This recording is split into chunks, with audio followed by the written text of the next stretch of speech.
And good afternoon, good evening. Welcome to the Jobseeker Chat Series. This is some weekly tips and insight from recruiting experts. We are supported by S1 Jobs. You can see them behind me. We're delighted to be working with S1 Jobs to provide their 1 million Scottish job seekers a new interactive way to access advice and guidance to help them succeed in their career. And tonight we're talking about planning and managing your job hunt efficiently and effectively, including time management. I am joined by my two lovely co-hosts, who are Lynn and Gail. I will let them introduce themselves, but it's not about us, it's about you. So in the chat bar, which is to the right, you will see that you can put any comments. So I'm going to say hello in there now. Oops. And you can tell me where you are from and what you are hoping to get out of this. And if you've got any questions, pop them in the chat bar. We'll make sure we try and cover them. So between us, I think we have, I don't know, 50, 40 years, maybe slightly more recruitment experience, had a lot of interactions with job seekers, interviewed an awful lot of people. Gail was on the show with me last week. Hopefully you'd have seen her. But Lynn, do you want to just very, very briefly introduce yourself? Of course, yes. I'm the Managing Director of a recruitment firm based in Scotland, and we specialise in construction and industrial blue-collar temporary operatives. Okay, great. Thank you. And Gail? So I currently work in the talent arena in the technology space, but throughout my career I have worked throughout many different sectors and actually founded and still support a job club. So have helped many people with their job hunts over the years. Fabulous. Okay, great. And the job club is something we might come to a bit later as we go through. So planning and managing your job hunt. I mean, basically job seeking can seem like a full-time job. It's dreadful if you're not employed and you're trying to find a job and you're spending all your time focusing on that. But if you are already in employment and you're trying to actually make that move, it can be difficult to find the right time to spend on that. Some people just seem to, I don't know, you speak to a friend and they've applied for a job and by next Thursday they've got it. But for most of us, that isn't how the process goes. So being patient, motivated and strategic will help to get the best results. Much easier said than done. So I thought we'd talk about some of the steps we might go through. And I guess the first one, I'll come to you first, Gail, is asking yourself why you're looking for a job. How much time do you recommend people spend on that part of the process? I think rather than a number of time, I think it has to be a reasonably high percentage of, of your total job hunt. If you don't know, it's like any strategy. If you don't know what your end goal is, you're going to fail in the steps to get yourself there. So for me, it's making it as smart as you can do. And, some people would argue that just to get a job is smart. And you know what? That might fit their situation. But my latest job move was all about a little bit more work-life balance. So for me, I had some very, very key criteria, but it probably took me a good, if I look at when I made the decision to leave, to starting my new role, a period of 7 months elapsed. And, I probably spent a good 40% of my time really narrowing down my criteria as to what was important for me for that next role. But it will change depending on your motivations and your circumstance. If you have been made redundant, you may well find that you don't have the luxury of that, but actually it's still defining that goal, but you might distill the stages further. So a hard one to answer, but certainly a greater proportion than I think most people necessarily are aware of. Okay, great. And Lynn, when you're dealing with people who are coming to you as a recruitment agency, have they already done that bit? Do you think they spend enough time on it? I think just like what Gail says, it really depends on the type of job you're looking for and the situation you find yourself in that you need to look for work for. For instance, if you have been made redundant or you're in an unfortunate situation where you need to find a job, it's a much more stressful situation and you have to spend such a high proportion of your time, and it actually should be a daily activity. If, however, you are fairly settled in your position, but you may want to explore other options, you may only want to look weekly. So it's one of these things where it depends on who you are, where you are in your career, and the real need for a new position for yourself. Okay, great. So what are we thinking about here? Are we thinking about location, salary, quickly, what sort of things would we be wanting to consider, Lynn? And when you're looking for a new position, one of the biggest things is where can you get to work? You know, because there's no point, you know, in applying for positions and you physically cannot get there, or it's going to take you too long to get there every single morning, particularly when you think of bad weather we're having just now. You know, it's the time for me, the travel time is a very important part of the job. Also, what you're looking to get out of your job, you know, for some people, they really just want to go have a job and get financial security, and they're quite happy to work, you know, 35, 40 hours a week and go home at the end of it. There are other people who are very career driven and motivated, and they want to go on a trajectory that's upwards, so they don't mind spending, you know, a little bit longer time to work. So for me, travel time is one of the key important things, because if you can't get there, regardless of what you do, it's never going to work for you. No. Okay. Someone said to me, I was talking about this with another recruiting friend, and they said that too often they're speaking to individuals who haven't really been very clear about what they want to do. They've got transferable skills, but they don't know what that you know, there's a very broad spectrum. I don't want to spend too long on this. We're talking about, you know, ways to manage a job hunt, but really defining what you're looking for surely makes it easier for an agency recruiter to help you, or a corporate firm to see how you'd fit into their needs, doesn't it? Absolutely. I mean, your skills have got to solve a business's problems. You know, whether that be getting out of trouble, delivering a strategy, you know, kind of getting ready for a business to float. It could be in the construction industry, making sure that something is built on time and on budget. And you know, those skills are very transferable. But whether you be talking to your recruitment consultant, whether you be talking to a hiring manager, whether you be talking to a member of an HR team, if they cannot see how those skills are going to help solve their problems, you can end up, you know, sort of inadvertently wasting a lot of time. So again, it comes back to that really understanding what it is you're trying to achieve from each and every application. Yeah, and having that end goal, which is what you said at the start, really important to have that. Okay, great. So the next thing in terms of planning this job hunt is something we talked about last week, Gail, which is having, I don't really like the word buddy, but having this buddy system, having a partner. And we spoke about that in quite a bit of detail. But do you want to just very briefly, again, Gail, just give us an insight as to why that is so important? Sure. What we talked about was having sort of a buddy, a mentor, somebody who you feel comfortable enough talking to about your situation, but who doesn't know you inside and out. And it helps make you very specific. It helps make you very clear in your communication. So one of the exercises that we did at our job club was, you know, we call it the blind CV test, but you know this person a little bit. But somebody who doesn't know you, if they read your CV, can they identify your top 3 skills, what it is you're looking for, what it is you have done? Because we know ourselves so well, we can fill in our brains the way they work, just fill in the gaps. Whereas an impartial, but somebody who will challenge you, a person as a buddy, can help you avoid those pitfalls and stay very focused on what you are looking for. Okay, great.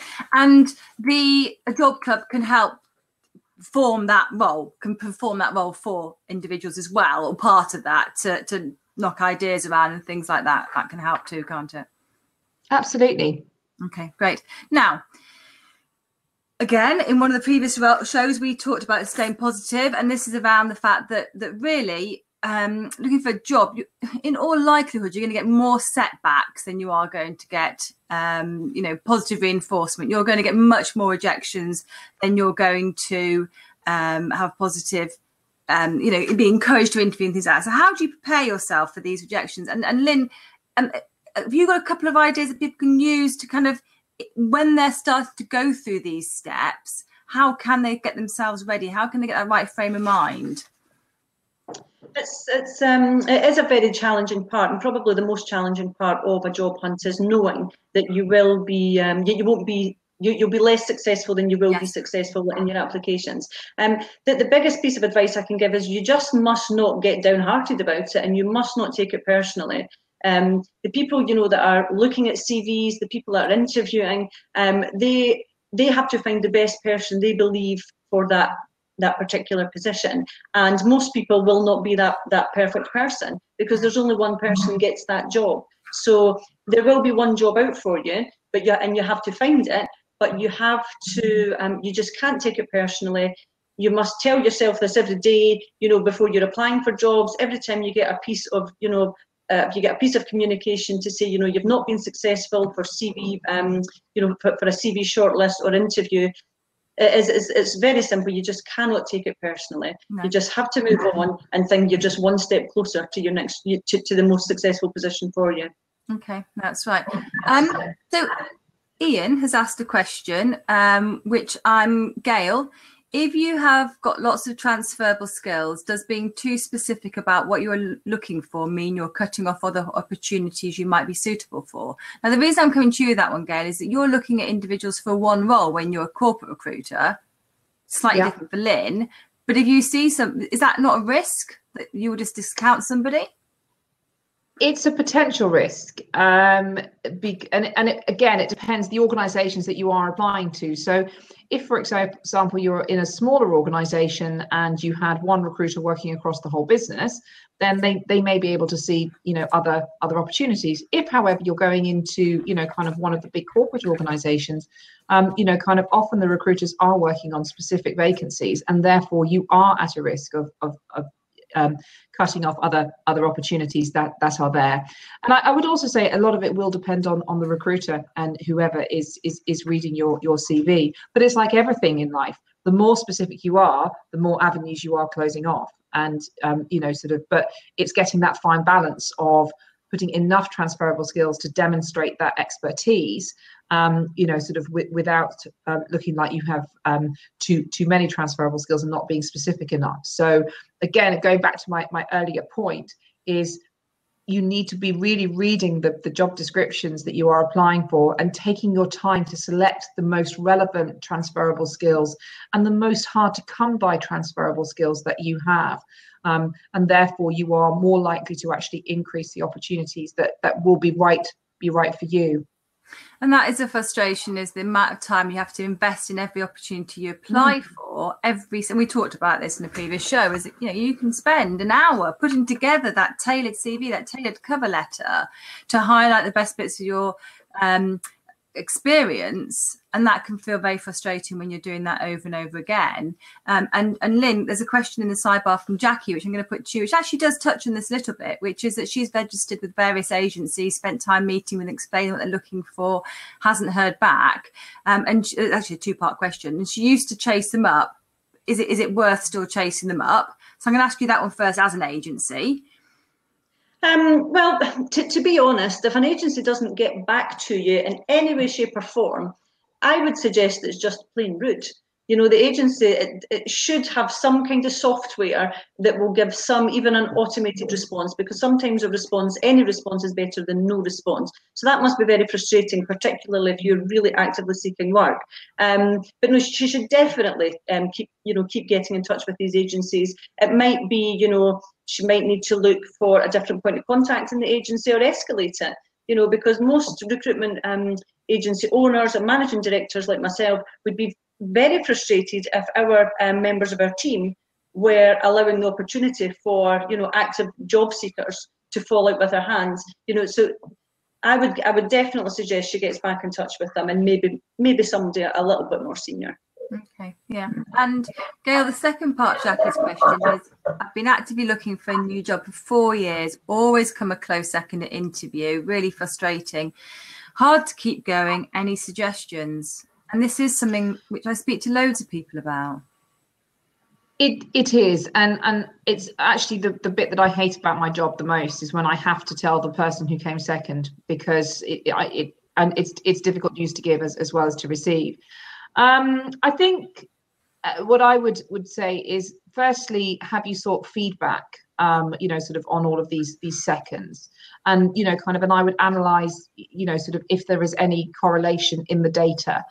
If it is, if there is something there, then you've got something to work on. But it could well be that you don't get that information, and I think you almost have to, as Lynn said earlier, you just have to put that smile on, dust it off, and not take it personally. Although it is a challenging environment to be in. I would always, I think if you get to that point where you're coming second, I do feel that the organisation, they've invested their time and they must recognise that you've invested your time. So I think it's certainly worth sending them an email or giving them a phone and asking them for some detailed feedback, and explain to them the situation that, this has happened a number of times. I really want to work on my technique. Please, can you give me 15 minutes of your time, and what have you. And try and do that there. Just seeing that your question come in about the feedback, somebody with more experience, I think you almost have to, take Lynn's advice and just not let that get you down, and just keep pushing, on those.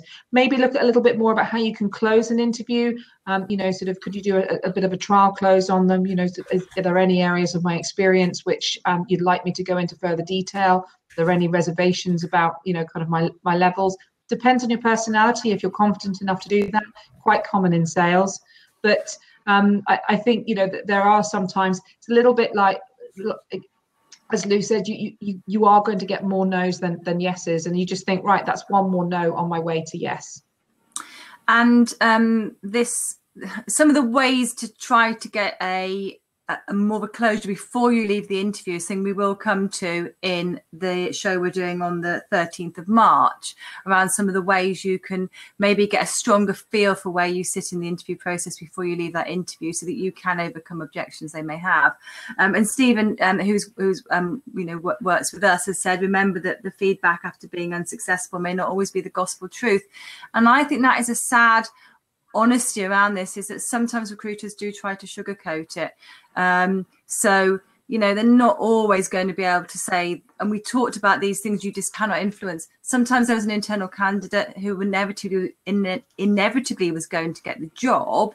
And sometimes a recruiter might tell you something which is meant to make you feel better, but actually doesn't help your process at all. And often a hiring manager will say something like that as well. Yeah. Because they feel it's a quick way to end the conversation, so that they can get on with their busy working life. It's not right, but it's a very fair point that Stephen raises. Okay, we're going to come on to Abigail's question in a minute, and I'll ask you that in a minute, Lynn. But the next thing about our planning is knowing your strengths and weaknesses. And we've been talking about knowing what you want to do and all the rest of it. But when you're in an interview, and this is not an interview tips question, but when you're in an interview, people ask you these ridiculous questions about what your strengths are, what your weaknesses are. Lynn, why is it actually important to, I know it's ridiculous, but why is it important to know what they are? Should you actually write them down? Well, I always find the easiest way to deal with anything like that at all is the answer is in the question somewhere.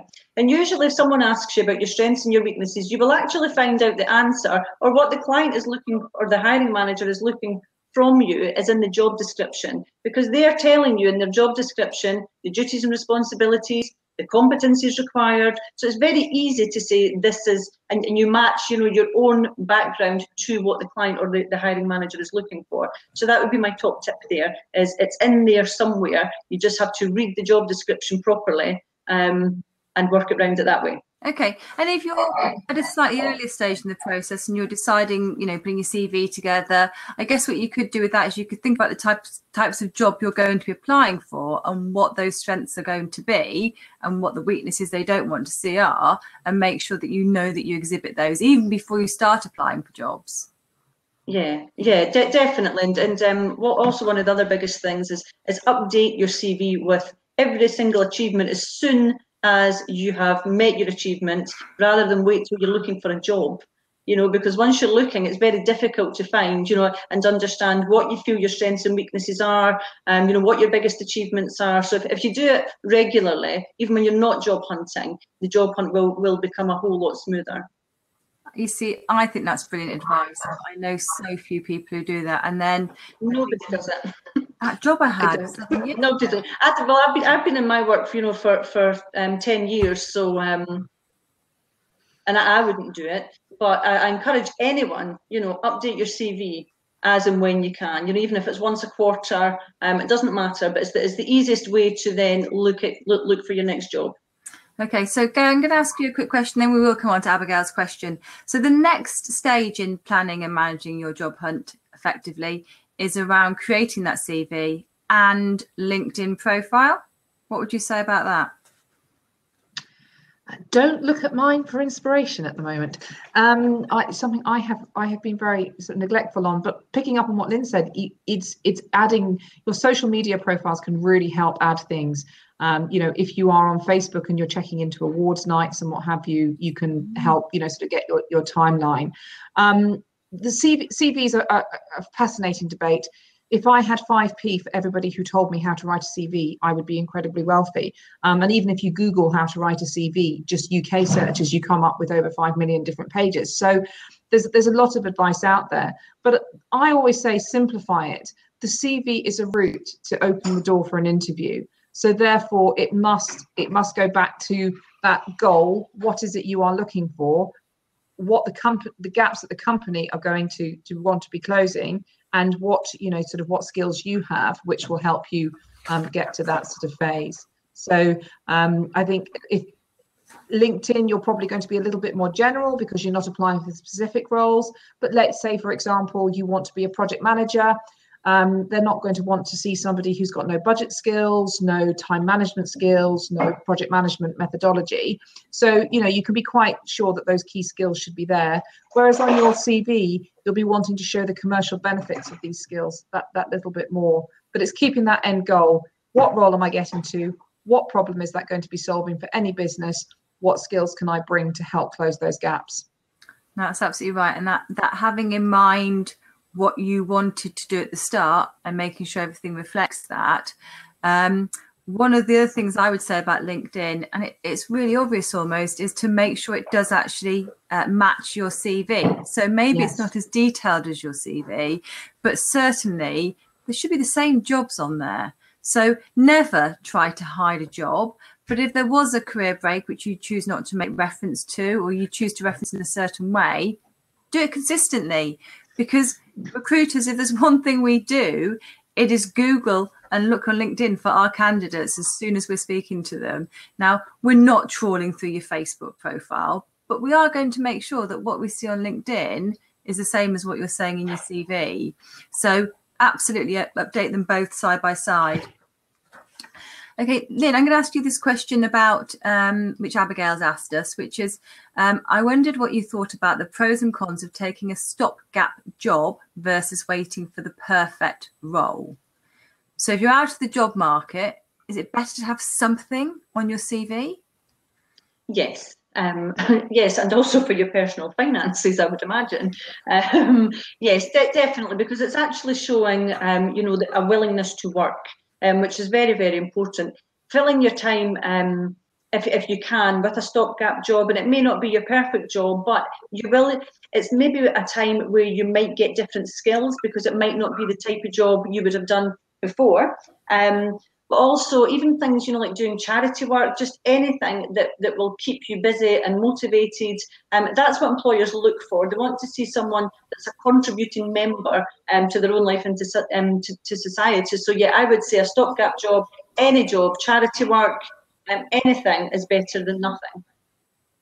Okay, good. And when you see these odd, almost irrelevant jobs in the CV, does it not make you sometimes wonder though? No, not really, because I think, I have a family, I took a career break and I chose to use that time to do some work for myself, to volunteer, and I grew so much as a person that I think when I look at it, I think, wow, you've really taken these opportunities. I think what I would be a little bit concerned of if I was to see maybe a repeating pattern, sort of every couple of years they decide to go and sail around the world or what have you. That could potentially raise a red flag. But I think we have to be realistic that, we've all got bills to pay. We've all have different challenges in our life at different times. We need to, we're working in an environment where most of us will have 3 careers. We're working in the gig economy. There is much more of an emphasis in people getting that, sort of enjoyment out of life. I totally agree with Lynn. Getting those experiences you can have from volunteering on the PTA, working with your local scout group, You know, I've seen many of my friends go back to work this year. Now their younger children are in primary school, and they have often cited these volunteering posts as the key to really winning those roles. Again, it comes down to the way that you word it and how you help the experience close the gaps that the employers are looking for. Yeah, and that's about, like you say, how it's reflected on the CV. Actually, I think we're going to in the next series, one of the shows which I've been asked to do quite a lot is one about returning to work, or returning after a career break or sabbatical. And I think there are some slightly different challenges around that. So we'll maybe talk about it in a bit more detail in a future show. So we've got our CV, we've got our LinkedIn profile, we know what we want to do. What do we do next? Now, I'm thinking there's three things, and I want you guys to help fill in the gaps on these. So find agencies that can help us, think of companies we specifically want to speak to, and use job boards. So find the relevant job boards. Lynn, finding an agency we should work with. How do you do that? Most agencies specialise. There's very, very few generalist agencies, and most agencies specialise in a particular type of career. You know, for instance, we do, you know, blue collar temporary work in the construction and industrial market. Not very glamorous whatsoever. Hard work. You know, it's manual work a lot of the time. So if you wanted to do that type of work, you know, that's sometimes maybe one of the stopgap jobs. You know, you just go register to get work very quickly. You would go find the agency that specialises in your local area. If you Google it, there will be, you know, your top three. Ask your friends. You know, most people have worked via an agency at some point. You know, so get some feedback. It's quite easy now, you know, to look online to find out who the best agencies are, who's won awards for it. But yeah, Google it, find three, go speak to them. They should be more than willing to help, because anyone, particularly in the temporary market, anyone that comes through our door, we want to place them on assignment somewhere. Okay, great. And Gail, for certain roles, for certain roles, you might want to go and make a target list of companies and maybe approach them directly. How realistic is that as an approach? I think it's a very sensible approach. I think that, you know, sort of, you never know who has just resigned at an organisation. You never know whose organisational structure has just been redesigned. And you know, if your CV lands at the right opportunity. Now, obviously, this is pre-GDPR. I probably should state that things might change moving forward. Then, you know, sort of a lot of businesses, if they know that's coming up and you've got the skill sets, will keep your details on file, because at the end of the day, they are looking for those skills to fulfill them. My advice is do this, but make that one of your tactics, and, you know, kind of do it in conjunction with speaking with agencies, but just be very clear to them. I have approached these companies directly, and, you know, kind of, so there'll be no conflict of interest. And so you don't need to worry about, you know, kind of any disagreements over introductions and what have you. I do recommend spending time if you're going to do that, though. Don't write to just the HR manager or the marketing manager, finance manager. Spend a little bit of time researching LinkedIn. Who do you know who can introduce you to these people? Who do you know who works there? You know, how can I, you know, sort of get a really solid introduction? Because we know that people buy from people, and those word of mouth and referrals can be very, very powerful. So again, it's just it's investing that time, you know, to get that outcome. I think it can make a difference. And another show, sorry to keep saying, but we can't cover everything in one show, but another future show is about using your network and referrals. And I think that even people who think they're not very well connected will find that if they create a target list of 20 companies they'd really like to work for, they can probably find some way of having a connection within each of those, which, as you say, Gail, is so much more powerful than just writing, "Dear HR Director, I want to work for you." And we will, like I say, we'll talk about that in more detail. Ian's asked a great question, which I'm going to put to, I'll put to you, Gail, because of course you deal more on the corporate side, being a corporate. I used to hear a lot that most jobs were never advertised and you had to find out about them by word of mouth. Is that still true? It's interesting, isn't it? It was always that big, great stat of 80% of the roles are on the hidden job market, and no one could ever reference it for me. But is it still true? I think there are still a number of roles which do not make it outside of the outside of an environment. Most corporates now have very, very solid referral programs, which not only are attractive to their employees, but actually deliver very, very strong and solid results to the businesses.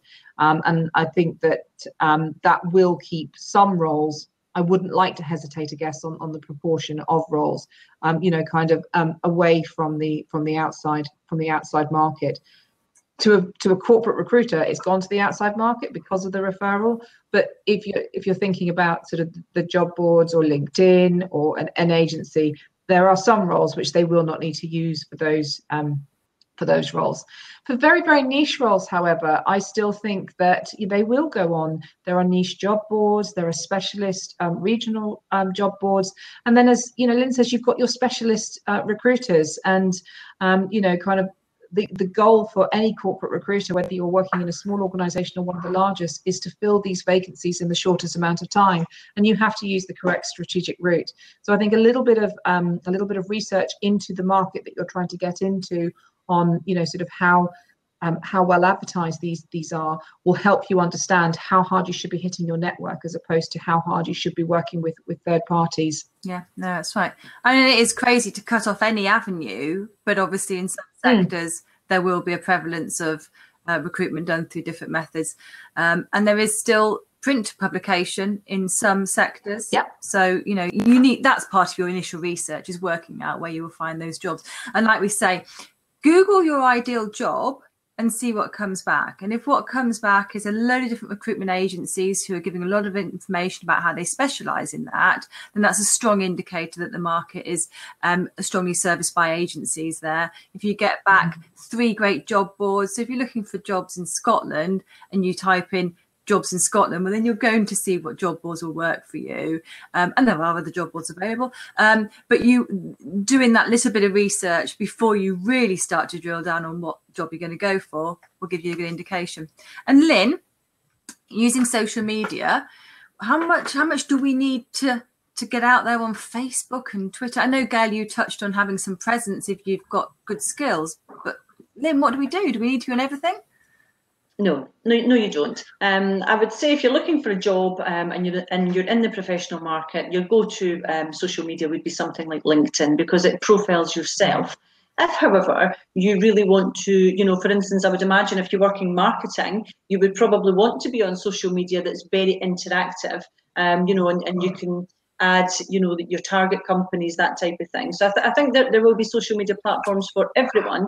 But the professional market, I would say, much more LinkedIn based. The kind of blue collar or industrial markets, agencies tend to have an awful lot of Facebook groups, and I would probably direct people down that avenue. And that's, again, I guess, about if you have a buddy system in place where there's people who maybe have some experience and someone else in your network who works in a similar area, or a job club, exactly, a job club, Gail. I guess you're saying to people, actually, this is a type of group you should join, or people are talking about these type of roles on Facebook. I mean, interestingly, S1 Jobs have got actually quite an active Facebook page. So I guess that's a way of using social media through either an agency or a job board.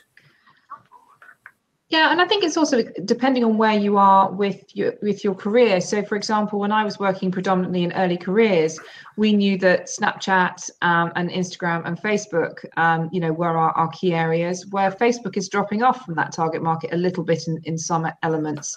So, sort of that visual, that instant sort of side of things. And there's been some amazing campaigns done in that area. But if you're going to be looking for marketing director roles, you probably want to know how Snapchat works, but you may not want to have your own profile. So you do have to think that businesses will be looking at the consumer statistics to understand where people are. But I always say with social media, if you don't feel comfortable doing it, don't do it. My husband works in marketing. He literally has a LinkedIn profile. That is it. And it's not been to his detriment. So, no. You've got to make it work for yourself, because the whole idea of social media is being authentic and being comfortable. And if it's not you, then you shouldn't feel forced into doing it. No, absolutely. Okay, great. So now we're on to, we know what resources we're going to use, and we're applying for jobs. We've got our CV ready, and we did just slightly touch on this, but how much effort should we put into each job? So Lynn, how much time do you think we should spend on every single job that we apply for? In all honesty, as much time as it takes to have the best application that you can. There are kind of shortcuts, one of them being update your CV as and when, particularly when you're not looking for work.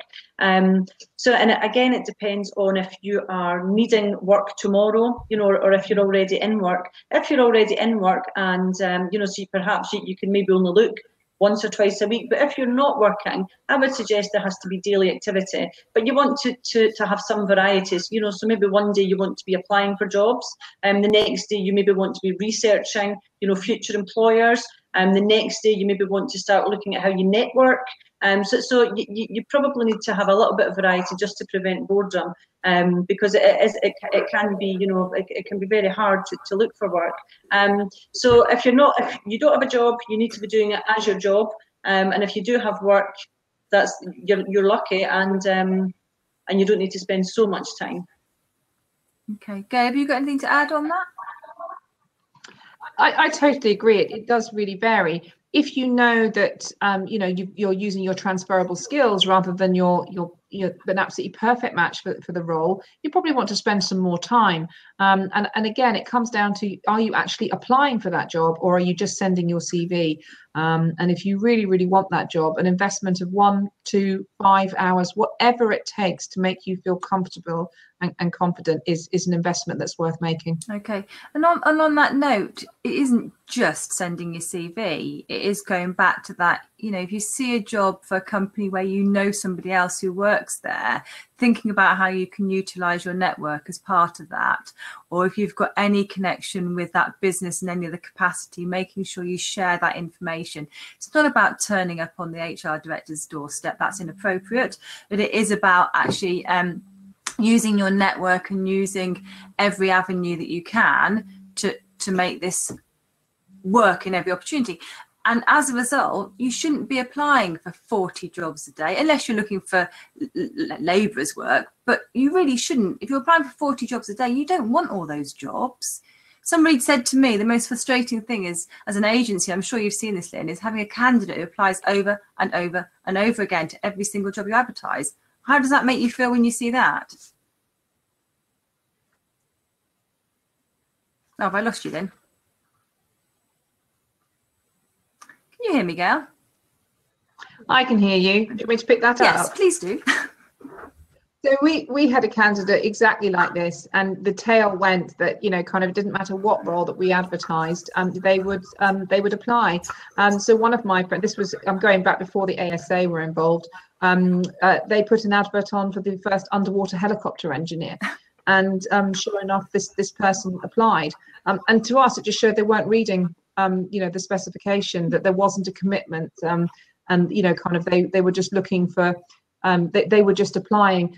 Keith Robinson sort of talked about that promiscuous finger, that rather than actually taking the time to read the roles and write the individual applications, it's just press click and off goes your CV. Yeah. So I think it is important to have a compelling argument as to why you want that role. Now, if you're going to a specialist agency, it could be that they've got 10 roles, which are absolutely what you're looking for. But what I would probably recommend doing is applying for 1 or 2 of the roles and then picking up the phone and trying to speak to one of the recruiters and just saying, these are my skills and these are all the roles that I like. Can we discuss this, please? Rather than just bombarding them with online applications. And that is about, that really does give you an opportunity to try to build a relationship with a recruiter at that point, because genuinely you want them to understand why it might be that you have these different skills on a CV, and starting to have those conversations, which is a great opportunity to have. And I think that what Lynn was saying earlier is that recruiters are happy to have those conversations with you. So, okay, thank you. Now, another thing when you're applying for jobs is, and it's almost obvious, but it's a mistake I've made myself, is make a note of every single job you apply for.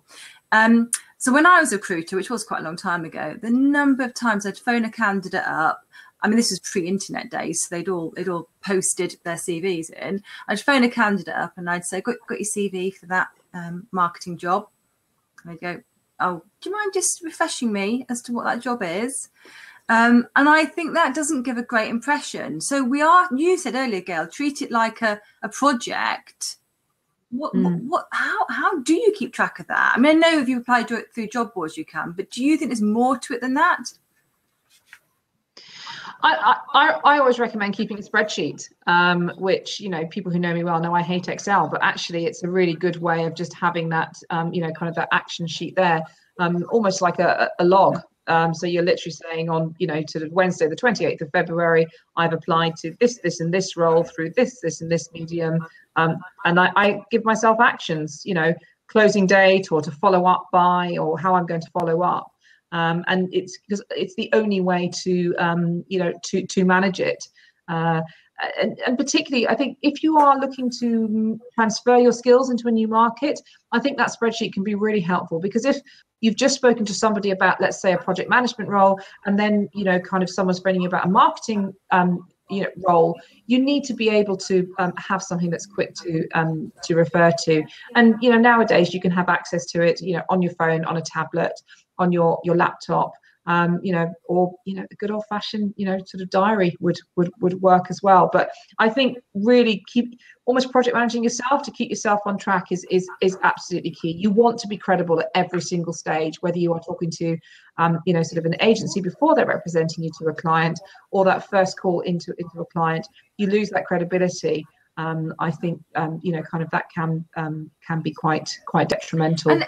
You don't necessarily sound that keen. No, and I think it is important to come across as professional at every stage, professional, not desperate, and knowing what you're doing and organising yourself. Nobody wants to employ somebody who's poorly organised, and if you can't show that you know even what you applied for, that's not a great first impression. Absolutely. And Stephen says it does actually help to keep you sane, as you're reminded of exactly how long you're waiting for a response and when to get back in touch. And in actual fact, it also will remind you when you should chase up and when you should not bombard a recruiter. I'm just going to try and get Lynn back on, but I've got another question. It's a great question from Ian. Oh, hello, Lynn. Hello. Hi. Now I'm going to ask Gail this and then you this, Lynn, because it's an absolutely pertinent question from Ian. If a company has employed an agency to fill a position, but as a job seeker, that company, so the agency, so Lynn, you're advertising for a job with Gail's business, but I know Gail, do I go around the agency? As a job seeker, how bad form is that, Gail? Depends on the contract you sign with the agency. If they are handling everything exclusively end to end, including all your internal candidates, you'll actually be turned away and put back through the process. If, however, they are working alongside, sort of an internal recruitment department, or sort of an HR-led search, whatever, depending on the size of the organisation, I would recommend, sort of, and again, I think if the agency has phoned you about the role and then you then go direct, that leaves a bad taste in my mouth. I don't think that's the right way forward. But if you have found the role through an agency and, kind of on the career site themselves, and someone, I don't think you're doing yourself a disservice. It's all about being honest. And I would hate, if I was to ever find out a candidate had been spoken to about by an agency that we had engaged with and then come to me directly, that, having worked on both sides of the fence, that would leave a bad taste in my mouth. It is about being honest. So don't use the agency to get yourself in. For example, I went for a role the end of last year. One of my friends worked at the organisation. He phoned me 2 days after the agency had, and I refused to do anything other than go through the agency because that felt the moral and right thing to do. Yeah. Okay, and Lynn, what do you think about this? Is it a real issue? No, I don't think it's a real issue. I agree completely with Gail. If the client has engaged with an agency, most of the time the clients will process all applications through the agency, and quite rightfully so. If, however, you've not engaged with an agency and if you hear about a position, that there's nothing wrong in going directly to that particular organisation. But if that there has to be some element of politeness. If you've spoke to an agency, let the agency deal with it for you, and trust the agency to have your best interests at heart. Yeah, and that's the point Stephen makes here. And this is honestly the truth, is that in many cases the agency has a far better chance of getting you that role than the company direct. There's a reason why they're using a recruitment agency, and it's because they want somebody else to do that process for them. There's lots of reasons why corporates use recruiters, but if they wanted to hire direct, they would be. So respect that process, be as honest as you can. I guess there's circumstances when maybe an agency's rejected you and you think you're amazing for that job, and you've got a friend who works there, and you might choose to have a conversation, but you need to make a judgment yourself on where that leaves you in the process. And I'm sure it happens. Okay, so on to the final bits. We're 45 minutes in, minutes left. So we've done all this. We talk about keeping a diary. This is to allow us to review our activities regularly, I guess, to get ourselves back to thinking about what it was we were originally looking for. As we review our activities, measure where we now are against what our initial objectives are. It's a bit like, when you do a search on Google and originally you're looking for shoes, and then next thing you know, you're booking a holiday in Vegas. Job searching is a little bit like this. Actually, I've never done that. That's a ridiculous example. But you want to make sure that what you were originally looking for, if it has moved on, you're happy with that. So that's one of the reasons to review activities regularly. Now, we've got a show coming up on interview tips and techniques, but this is about planning and managing your job hunt. How much of that should you do before you get the interview? This is the final question we'll cover off. So, Lynn, this interview tips and techniques, how much prep does it take? It's very difficult to prep for an interview until you've got an interview. It's one of these things, until you've been given the opportunity, you don't really know the format of the interview. There are some things you can do. It's a bit like, like I've said a few times about updating your CV. It's very easy to keep yourself up to date with, competency-based interviewing techniques. So think of examples all the time. When you see a particular position, you know what you're going to be asked because it's written in the job. Advert. So I don't think there's too much interview prep you can do before you actually have an interview. Okay. And Gail, you're working with people as part of your job club. Do you work on this interview technique before we get to the interview stage? I think, yeah, for me, it's more about confidence building. We're not brilliant in the UK at talking about ourselves and, sort of shouting about our achievements and saying how good we are. And I notice this even more now. I'm working for an American company. It really, there's a difference when I'm interviewing American candidates versus, sort of candidates here.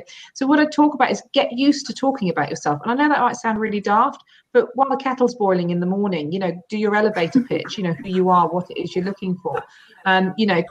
Talk through, so you're hearing yourself say out loud your achievements, whether it be an award, whether it be a qualification, whatever it may be. Get used to talking about that, because I remember my husband, he used to drive me insane. He would win an award, a pharmaceutical industry award. He won it 4 years in a row, and he used to come home and go, yeah, I won again. And I'm just like, hello, come on, this is a big thing. But we're not naturally very good at that. And actually, that's the bit that I think you can prep before an interview, is just how do you bring yourself out of your shell and get used to talking about yourself and how good you are. Because a lot of us are quite modest. It's like, oh, no, go away. No. It was nothing. It was a team effort. And actually, that's the worst thing you can do in an interview is, sort of talk about we doing things. It's have faith in yourself and really learn to big yourself up and be proud of your achievements, and more importantly, vocalize that. Yeah, that's a brilliant tip. If you prepare what you want to say, then you're going to be able to come across as focused and confident. And it's not about having a script, because that just doesn't work. No. It's about that belief that what you did was important and can benefit this other company that you're trying to get in front of. And that really is the key. It's like you said at the start, Gail, it's about you are the solution to somebody's problem. You need to honestly believe that is the case, and everything that you're doing is bringing you closer to that. So we're more or less there. Have you got any final tips, Lynn? I think we've covered quite a lot tonight. My final tips, probably just repeating a lot of what I've already said. Dedicate the appropriate time, understand the types of positions you're going for, and just keep upbeat about it. You know, you will find work. It may take a little bit longer than you want, and it may not be the ideal job that you particularly want in that moment, but you will find work at some point. Okay, thank you. And Gail? No, I really echo the sentiments. It's you know, just do the preparation that's needed to be the best version of you that you can be, and you will succeed. That's lovely and motivational, and I totally agree. So as I said at the start, job seeking can be a full-time job. Be patient, be motivated, be strategic, and be the best version of yourself that you can be. Thank you very much, Gail. Thank you very much, Lynn. We will be back next week. I think that we're talking about networking, which, you know, building those relationships, working your network to find the perfect job. If you've got any questions in the meantime, feel free to reach out to me on LinkedIn. I am Louise Triance. I'm the only Louise Triance on LinkedIn, luckily, or leave a message here, and we'll see you next week. Thank you very much. Bye-bye. Thanks. Bye. Bye.